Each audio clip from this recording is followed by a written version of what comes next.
Mga kabombo, dito na tayo sa ating Bombo Success Story.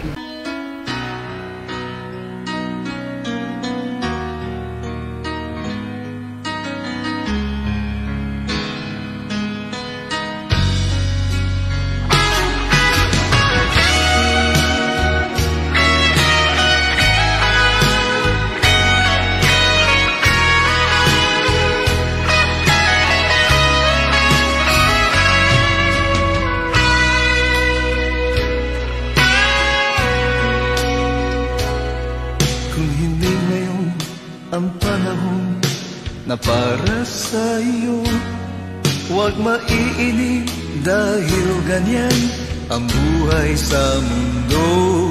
Huwag mawawalan ng pag-asa, darating din ang ligaya. Ang isipin mo'y may bukas pa na mayroong saya. Paano nga ba maging isang ina? Lalo na kung ang pamilya ay nakararanas ng mabigat na pagsubok sa buhay. Paano niya ito hinarap ang mga pagsubok na ito? Mga kabombo, tampok natin ang kwento ng buhay at tagumpay ni Ginang Conchita Tamayaw Ulita mula dito sa lungsod ng Tuguegarao. Magandang umaga, Mama Conchita. Magandang umaga rin, Bombo Eli. Okay, para sa kaalaman ng ating mga tagapakinig at nanonood sa ating programa ng Bombo Success Story, ay sino nga ba si Ma'am Conchita Tamayaw Ulita? Ako po ay nagnegosyo na sa sidewalk vendors, Bombo Eli. Doon ko po binuhay ang aking mga anak at pinaaral sa pagtitinda po ng barbecue dito sa Tuguegarao at Bombo Eli. Ilan yung anak mo, Ma'am? Ang anak ko, Bombo Eli, ang anak ko, panganay ko, bali, namatay na ako ng anak, Bombo Eli, yun yung panganay ko. Tapos, apat silang lalaki, bali, 3 babae. Yung panganay, namatay na. Opo, Bombo Eli. Yung pangalawa, nasaan po siya ngayon? Nasa Dubai, Bombo Eli. Oo. Yung pangatlo? Nasa Taiwan din, Bombo Eli. Yung pang-apat? Nasa Korea. Then yung pang-5? Yung pang-lima yung babae, Emily, si Emily. Paano ka maging isang ina sa 7 anak mo? Mahirap Bombo Eli, pero ginawa ko lahat ang sakripisyo. Nangutang ako para mapaaral ko sila. Nahila yung tricycle namin para mapaaral, ginawa namin lahat. Tapos, ating gabi, magdamag kaming nagtitinda, umuulan, sakripisyo lahat sa amin ng asawa ko para lang mapaaral namin ang mga anak namin. Sa awa ng Diyos, nakapagtapos na rin yung iba. At yung hirap na nakikita na sa amin ng papa niya, nagpursige naman sila. Nag-abroad sila ng sarili ng sikap nila. At kahit papaano, Bombo Eli, nagbibigay naman sa amin ng allowance namin at pinapaaral naman yung 2 kapatid. At ang sabi ng pangatlo kong anak, Mama, maghanap ka ng lupa at patayo tayo ng bahay. Ang sabi ko naman, Bombo Eli, kontento na ako sa dito. Sa iyo na lang, kayo na lang yung bahay, yun na lang. Ako naman, basta huwag nyo lang pabayaan ng mga kapatid mo. At kami na rin, Bombo Eli. Yun lang ang sinabi ko sa anak ko. Sa mga anak ko na sa ibang bansa. Bali ilang taon ka na nagtitinda ng barbecue? 30 years na siguro, Bombo Eli. Oh, matagal na. Oo. 30 years akong nagtinda. Daming ang nainggit sa akin. Pero initiate ko naman yung mga tips para dahil may pupunta sa akin. May gusto mong westo sa pesto ko, pero ayaw naman nila doon. Ako lang gusto nila doon dahil ayaw nila maraming tao daw doon sa pesto ko. So sa 30 years na yan, so bali yun lang talaga yung naging source ng pangkabuhayan ninyo, Ma'am? Opo, attorney. Ayun, sorry. Opo, Bombo Eli. Yun yung yung nagtulungan kami mag-asawa. Dati kasi ay Bombo Eli, tindahan namin ito. Pero nung sa dami ng tindahan, siguro binigay ni Lord na doon ako, lumabas ako. Nagpunta kasi down na ako doon, Bumaeli. Ngayon, nagpanibagong naman akong negosyo. Ayun, doon na po ako, doon ko na binuhay ang aking mga anak, doon sa pagtitinda ko ng barbecue. Okay, so, pero may mga, dumating din ba yung punto na may mga challenges na nakaharap ninyo sa pagdating sa pagnenegosyo? Ang challenges, opo, Bumaeli. Tulad ng Meron ano? yung, siyempre, gipit na yung puunan ko. Nangutang ako ng mga 5-6. Siyempre, ang anak ko, 4 na silang college ko, Bumaeli. Nangutang ko ng 5-6. Minsan, pinapagalitan pa ako. Minsan, lahat buong barangay yata, chismis na ako sa pangungutang ko para lang maano ko ang mga pastos na pag-aaral ng mga anak ko. Nakikita ng mga anak ko yan, Bumaeli. Nakikita ng mga anak ko ang sakripisyo namin ni Papa niya.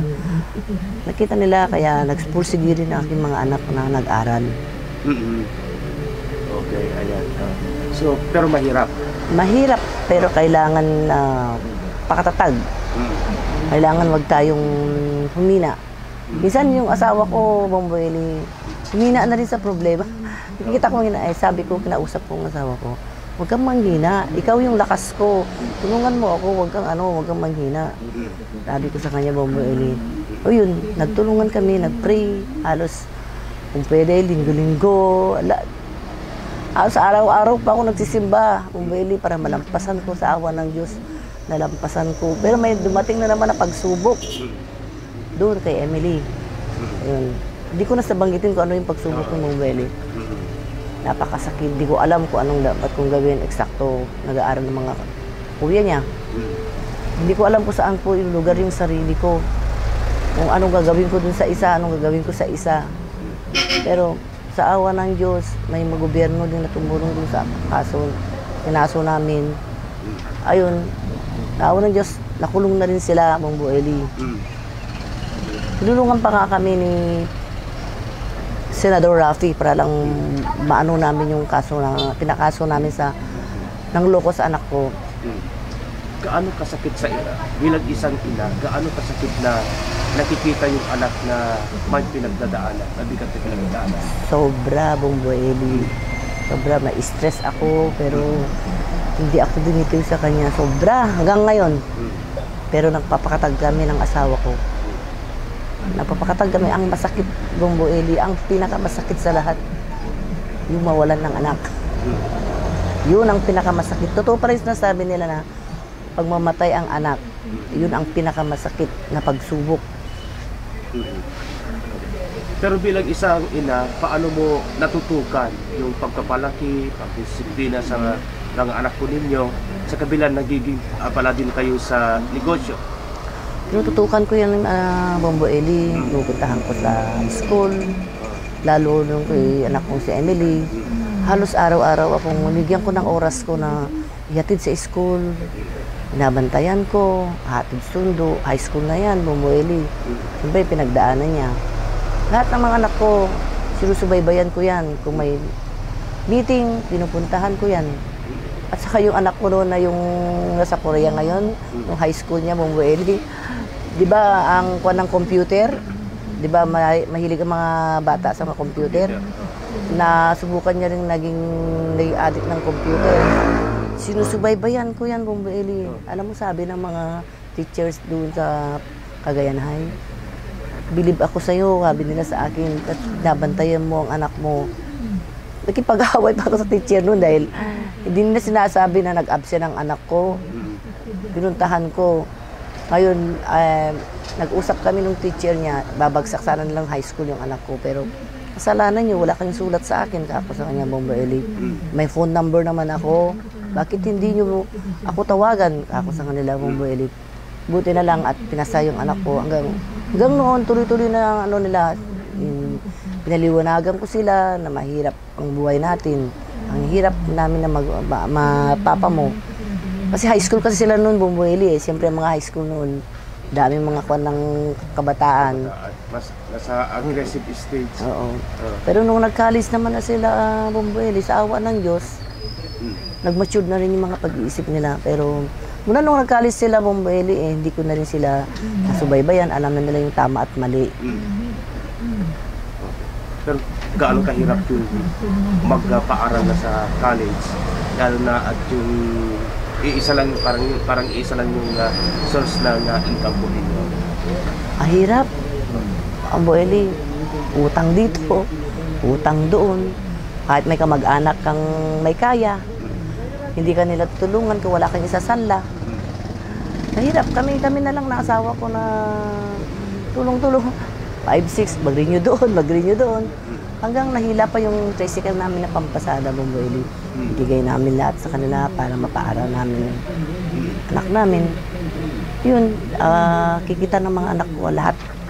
So bala ilan na ma'am yung nakatapos sa kolehiyo na anak po ninyo? 4 sana pero namatay naman yung isa, Boeli. Yung mga 4, sila nakapagtapos na. At sila yung nasa abroad. Opo. Maliban dun sa panganay na Hindi, 3 Boeli ang nasa abroad. Oo, 3 yung nasa abroad. Si Emily na lang, saka si Angeline, saka si MJ. Nag-aaral sa St. Paul ngayon. Para masis yung kinukuha niyo doon, Boeli. So anong pakiramdam na sa kabila ng mga sa kabila ng kahirapan sa buhay, kahit nalubog na sa pagkakautang, nakita niyo yung magandang resulta, nakapagtapos na kayo ng mga anak ninyo sa kolehiyo? Sobrang saya, Boeli. Tama yung sinasabi nila na hirap. Hirap muna bago mo na nakita ko yung success ng mga anak ko, yung paghihirap namin ng asawa ko, na nakapagtapos ako na hindi ko akalain pagtapos ko yung anak ko. At ginawa naman nila, nagsikap sila para mang-ibang bansa. Nagtulong-tulong silang magkapatid. Nag-aral din sila, ulit sila ng, yun ang gusto ko, nag-aral sila ng Korea. Sali nagsikap nila, pera nila lahat yun, Boeli lahat. Noon naman may trabaho na sila, sila rin nag-abroad sa sarili nila. Pero ano yung unang reaksyon mo noon nung sa unang pagkakataon ay meron kang napagtapos na anak sa kolehiyo? Masaya. The first time na masaya, Boeli. Masarap pakiramdam na pumunta ka doon sa tablado, na makikita mo na tanggapin niya yung diploma niya. Ang sarap ng pakiramdam na parang nakalimutan mo lahat yung panlalait ng tao sa'yo. Yun yung nakikita ko yung pagkatapos ng anak ko, yung una-una anak ko. So siya na rin yung tumulong sa mga kapatid niya? Opo. Sa inyo? Opo, Boeli. Tulong sila. Tsaka nung lockdown, Boeli, nung unang punta ng anak ko ng bansa, siya ang sumuporta sa amin. Pati yung trabaho pa lang yung anak ko, yung bunso ko doon sa Manila, call center sa Manila, IT, nag-graduate yun, Boeli. Binibigyan namin ng allowance namin kasi lockdown nga, Boeli. Walang ibang nakatulong sa akin kundi aking mga anak. Sila yung nagbigay sa amin pagkain namin, bawal magtinda lahat. Doon ko yung, masaya ba ako, Boeli, kasi yung hirap ko, may anak ko, wala akong tumutulong, nagbibigay sa amin ng suporta. Lalo nung lockdown, tinatawagan kami. Ayun, Boeli, yung masaya ako. So, nakikita kong hindi kami pinabayaan ng anak ko. Hindi ko rin sila pinabayaan noon. Hindi rin nila ako pinabayaan ngayon. May trabaho na sila, Boeli. So meron pang dalawa na nag-aaral sa Lukuyan. So paano ngayon yung suporta na binibigay niyo pa sa dalawa? Naiba na ba yung suporta sa kanila sa suporta noon sa mga nauna? Nung nag-aaral ang mga anak ko, yung kuya nila, tipid sila sa allowance. Grabe, 20 lang yung baon nila, Boeli. Eh ngayon itong dalawang anak ko nandito, 120 yung bawat isa sa kanila. 120, kulangin pa nila yun, Boeli. Kaya ang sabi ko sila, yung mga kuya nyo, hindi ganyan ang baon nila. Dapat naman, magtipid-tipid kayo para sa inyo rin yan, kako sa kanila. Turuan yung mag-save, kako sa kanila. Iba ang pagkaibala. Bibili ko lahat ang gusto nila na ibibigay ko lahat. Mama, ganito kailangan ko, ganito. Nibay ko, sabi ko sa kanila, magpasalamat kayo sa kuya nyo.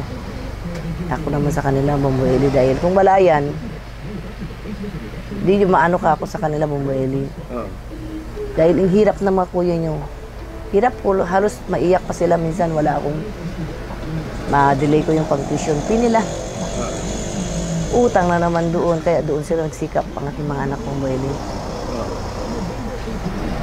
So nabanggit mo kanina na may mga napagdaanan ka, may mga pagsubok na napagdaanan ng iyong pamilya. Ano yung itinuturing mo na pinakamabigat na pagsubok? Yung pagkamatay ng anak ko, Bombo Eli. Anong nangyari? Kung pwede lang, okay lang ba na ikwento? Or hindi? Nagpakamatay siya, Bombo Eli. Hmm. Nagpakamatay. Halo-halo ng depression niya. Natanggal sa trabaho yun. Tapos, ayaw nilang bigyan ng barangay clearance. Tapos, yung asawa niya, hindi sila nagkaintindihan. Kasi na ibang bansa din yung asawa niya. Halos, sinasabi niya na sa akin ang problema niya, Bombo Eli. Sinasabihan ko siya. Dinadala niya sa inom. Hindi ko akalain na gawin niya yun, Bombo Eli.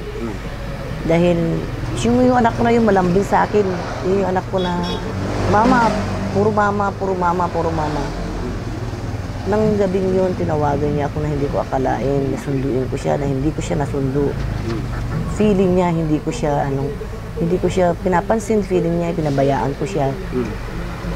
Hindi ko naman akalain na yung conversation namin sa cellphone, nagtatawagan na kami. Dahil sa pagkapahiya niya, dinibdib niya. 3 pinili niya. Magpakamatay, pumatay, magrebelde. Yun ang pinili niya, yung magpakamatay. So itinext niya yun? Opo, Bombo Eli. Tinext niya yun. Akala ko hindi niya gawin yun. Dahil susunduin naman namin na kinaumagahan. Tumatawag sa akin ng 4:30 ng umaga. Mama, sunduin mo ako. Sabi ko kasi pagod. Yun ang guilt sa sarili ko, Bombo Eli. Pag naalala ko, pag 4:30 ng umaga, tumutunog yung cellphone ko, naalala ko ang anak ko. Naalala ko tayo, yun yung 4:30 na tinatawagan niya ako na sunduin ko. Sabi ko, may curfew pa, susunduin kita, mga 6 o'clock. Hindi niya ako hinintay. Tapos text ng text sa akin, yung pala aligaga na pala, yung pala ang puro text niya sa akin, Bombo Eli. Yung pinagtrabuhan niya, pangalan niya nakalagay doon. Napahiya ako, lahat. Dami niya nilagay ng mga pangalan yun. Saka ko lang nabasa na yun, Bombo Eli nung umaga na, nung may tawag na sa akin, na yun yung mga text niya na. Pakasakit, Bombo Eli, dahil nagpakamatay na nga ang anak ko, may issue pa dito sa amin. May issue ng mga ibang tao na pinatay. Dinala ko pa sa ospital, Bombo Eli, tinakbo ko sa ospital. Dahil mainit pa yung paa niya eh. Pero sabi ng hospital, sabi nila, pag 1 oras na, wala na tayong magagawa, sabi nila, Bombo Eli. Sana yung mga taong alam niyo nang nangyari, masakit sa nanay, na ganun ang ginawa ng anak ko. Huwag niyo nang dagdagan, yung mga tao, huwag na lang dagdagan na pinatay, dahil hindi naman nila alam yun, totoo at Bombo Eli. Dahil wala naman sila doon parte, Bombo Eli. Yun ang masakit, na yun ang binabalita dito sa amin na may pumatay. So nadatnan mo pa mismo yung katawan niya doon sa bahay. Bombo Eli. Kung saan nangyari yung pagkamatay. Inalis ko pa yung, Bombo Eli, yung tali. Dali na pamaya. Nalis ko, niyakap ko. Niyakap ko ba? Dahil siya yung anak ko kasi na na lahat. Sabi, mama, ba nun? Nakita ko mainit yung paa niya. Tapos nakita ko yung ambulansya sa labas na, ang dami ng tao doon. Naalis namin ni Papa yung tali dahil ayaw naman pakialaman ng mga pulis dahil bawal daw kami ang tinakbo ko, dinala ko sa ospital. Pinampamp ko pa, Bombo Eli, pinampamp ko pa. Pero talagang wala na, talagang dead on arrival na daw sabi ng Pero sinubukan pa rin nilagyan ng gamot. Dahil kung pinatay, Bombo Eli, makikita naman sa ospital eh. Nakikita naman kung may mga sugat, lahat. Yun ang binabalita din sa amin, Bombo Eli, na pinatay. Yun ang pinakamasakit. Masakit lang nang namatayan. Masakit pa yung mga pinagsasabi ng mga tao. Pero anong pakiramdam yung time na yun na gusto mong i-revive, gusto mong mabuhay yung anak ko ninyo? Pero wala na. Masakit, Bombo Eli. Akala ko susunod ako eh. Kasi yung BP ko, 200 na. Sa hospital kami, 200 na. Hindi ko na nakita yung anak kong napunta sa morgue. Asawa ko na lang nakakita doon. Kasi hindi na ako, nilalagyan nila ako ng pangpakalma. Tapos doon ko na lang bumaba, doon ko na, yung parang hindi ko alam kung anong gawin ko, hindi ko alam kung...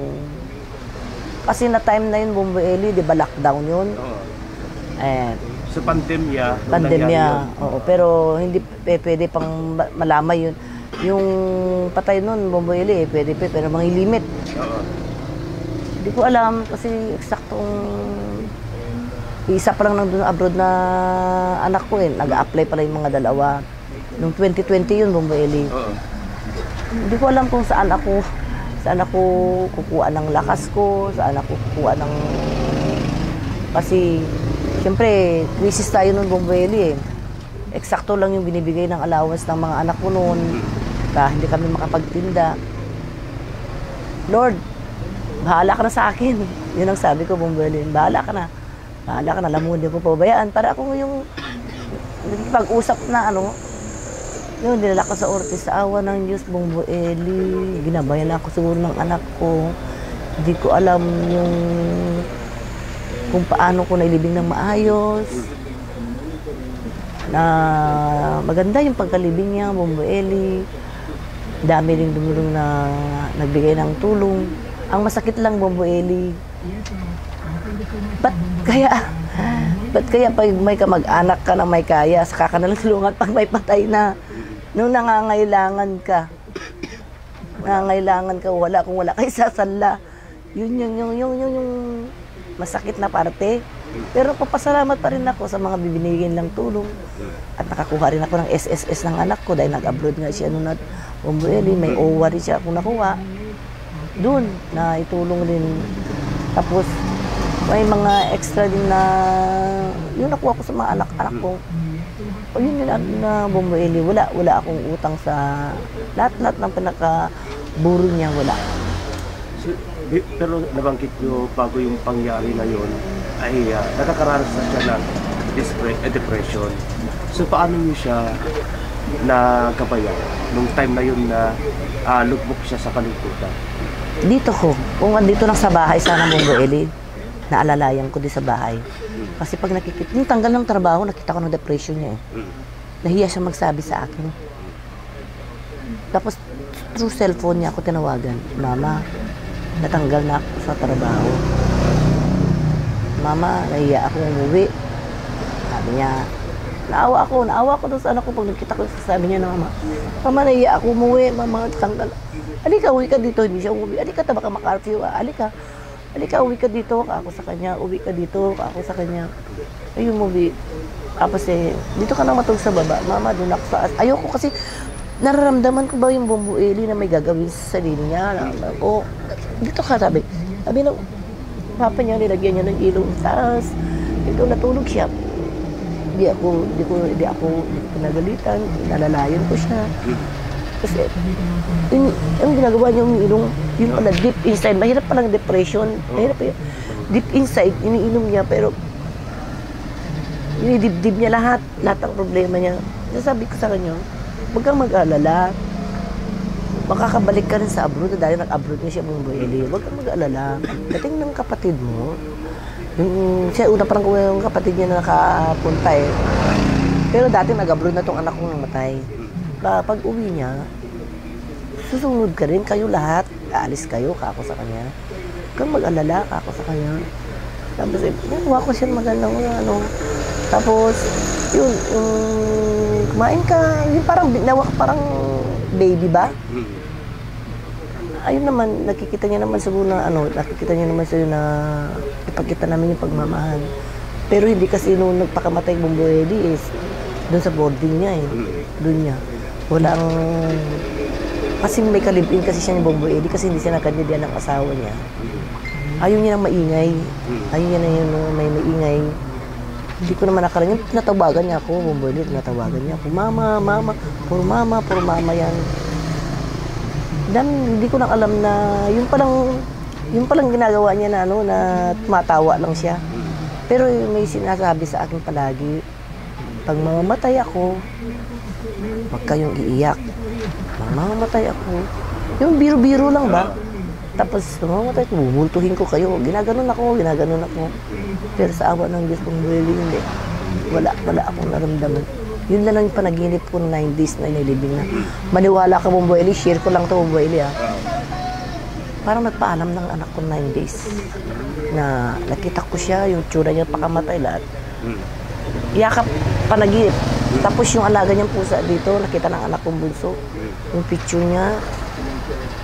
Yun lang yun mo yun na. Alam ko na masaya na siya. Masaya na siya. Tahimik na yung ginusto niyang buhay. Yun lang, palagi ko nilaladasan yung baby. So, paano kayo nakabangon sa matinding pagsubok na yan sa buhay ko?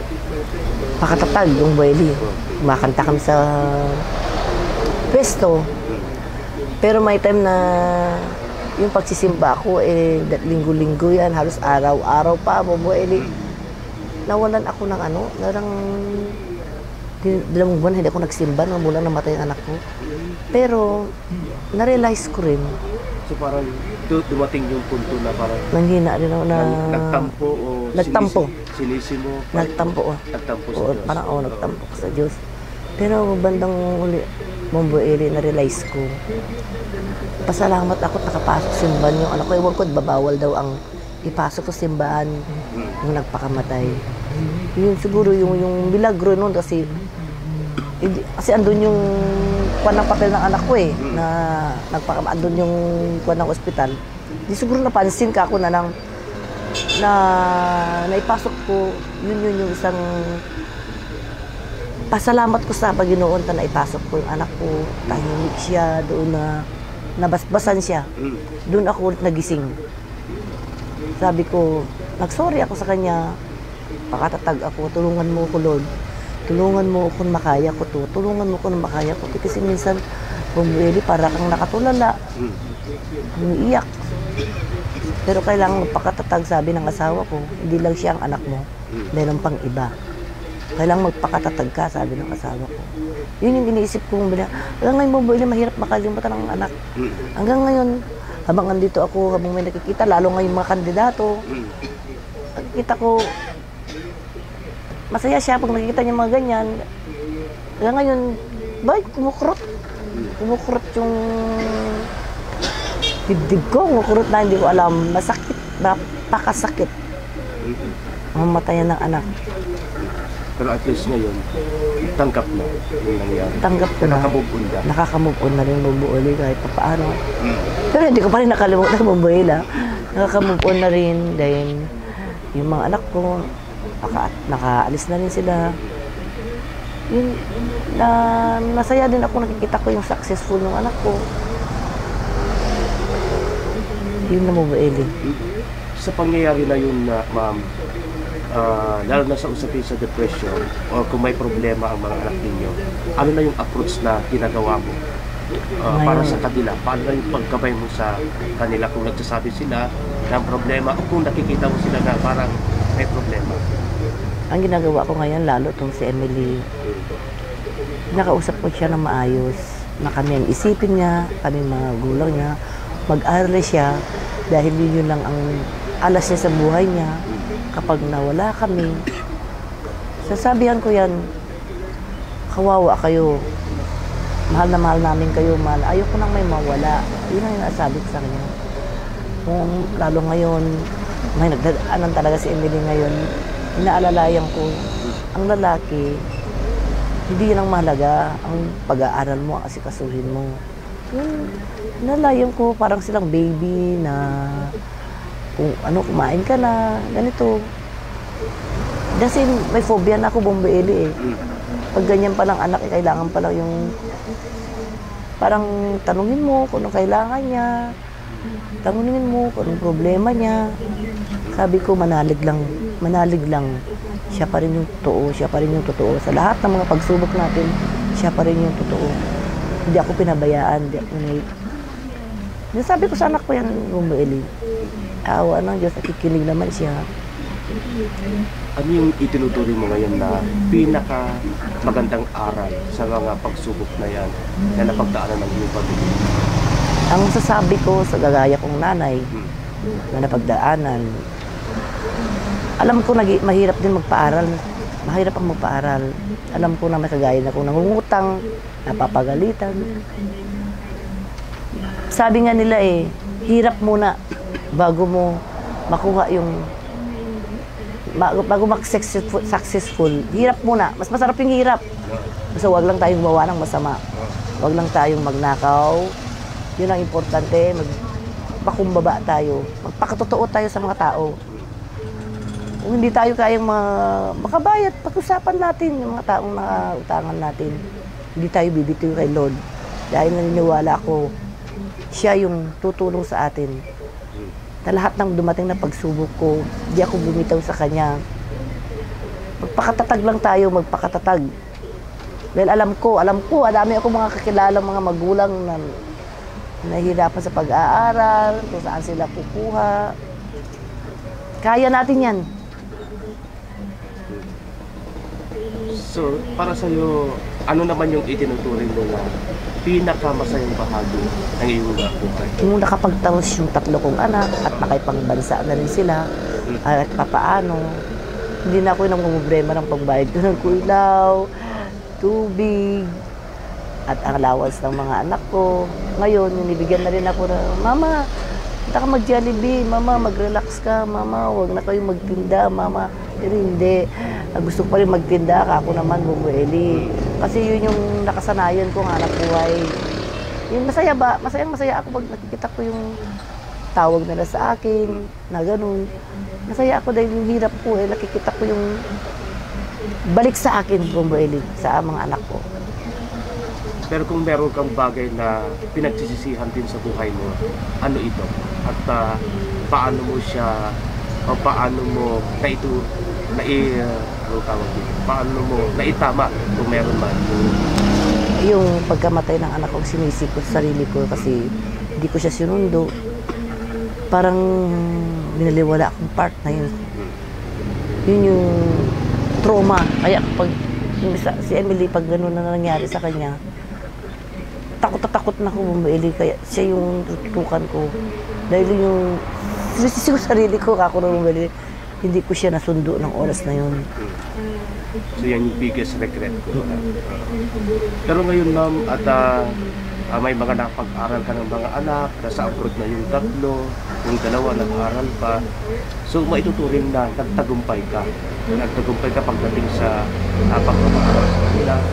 Nalapasan mo yung mga mabigat na pagsubok. Para sa'yo, ano yung definition ng salitang tagumpay? Tagumpay ako dahil napagtapos ko yung anak kong 3. Nagsikap sila. Yun yung, nakita ko yung hirap ko. Para ba sa atiling ko, bumbueli, para ba sila yung trophy ko na nakikita ko. Yun, di ba, importante yung edukasyon. Kahit walang yaman, kahit walang magandang bahay, kahit walang kotse, edukasyon yung inaano ko sa kanila, edukasyon yung importante. Na hindi nila maagaw sa yung ibang tao. So ano yung pinakasusi para pagtagumpay ang isang tao? Magsikap, marami dyan yung nakapag-aral, marami dyan mga scholar, marami dyan, wag lang gawin masama. Marami dyan, gawin lahat.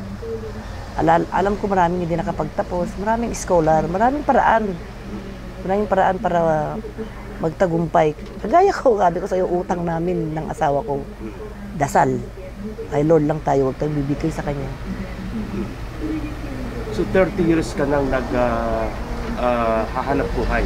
Bilang isang, anong tawag dito? Street vendor? Apo.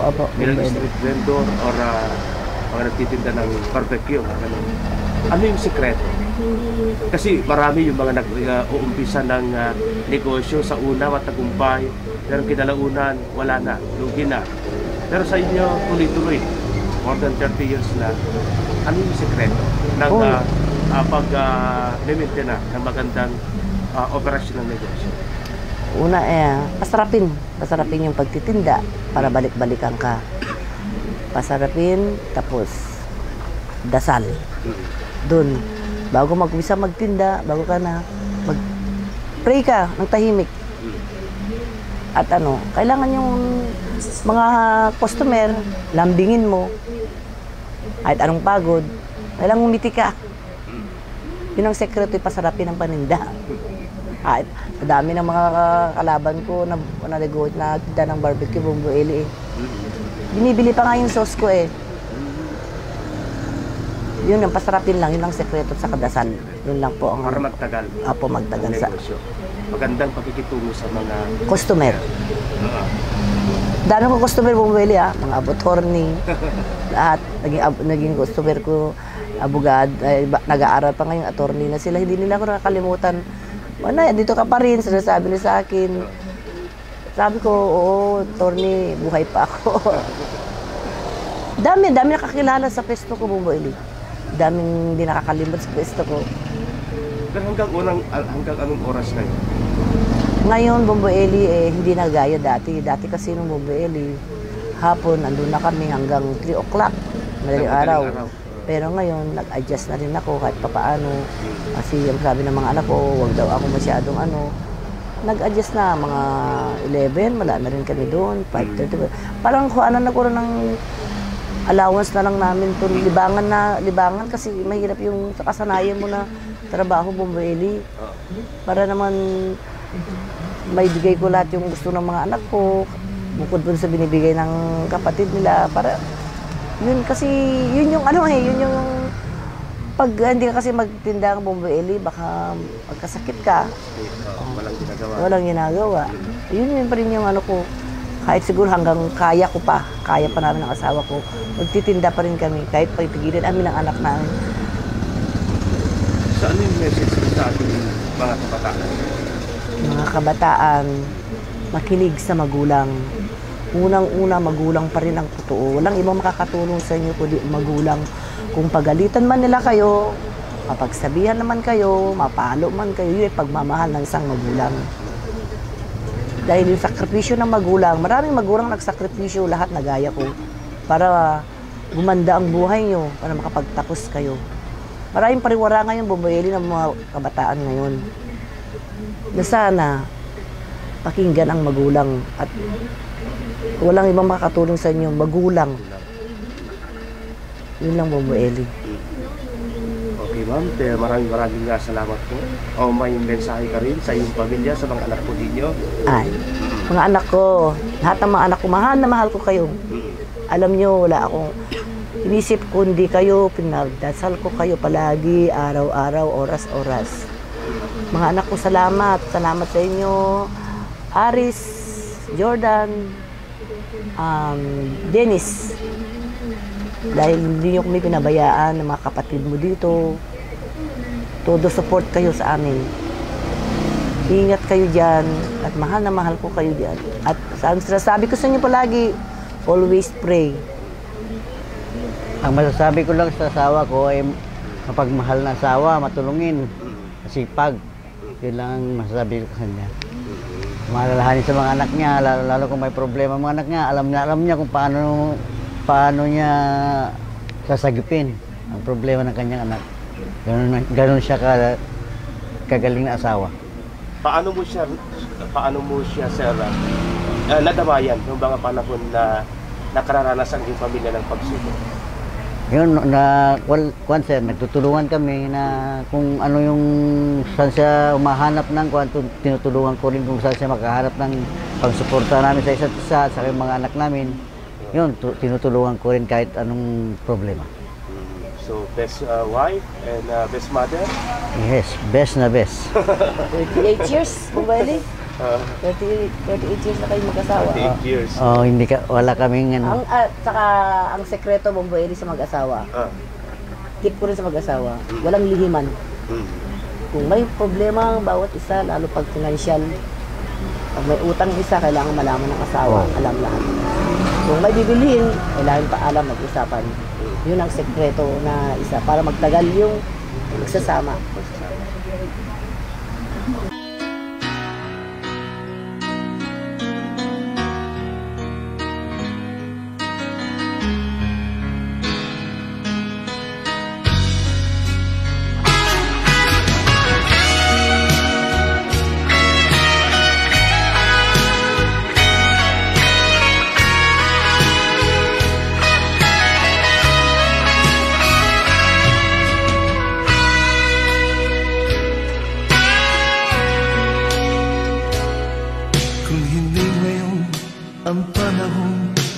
na para sa'yo. Huwag maiinig dahil ganyan ang buhay sa mundo. Huwag mawawalan ng pag-asa, darating din ang ligaya. Ang isipin mo'y may bukas pa na mayroong saya. Mga kabumbo, inyong napakinggan at napanood ang kwento ng buhay at tagumpay ng ating panauhin na si Ginang Conchita Tamayaw Ulita ng lungsod ng Tuguegarao. Sana ang kanyang binahaging kwento ay magsilbing inspirasyon sa lahat upang magtagumpay sa buhay. At muli nating napatunayan na anumang pagsubok sa buhay na ating mapagdadaanan at napagdaanan, huwag tayong susuko. Manatili tayong matatag at magtiwala sa ating poong may kapal. Ito ang ating Bombo Success Story. Ako ang inyong lingkod, Bombo Eliseo Collado, para sa number 1 and most trusted radio network in the country, Bombo Radio Philippines. Basta Radio. Bombo!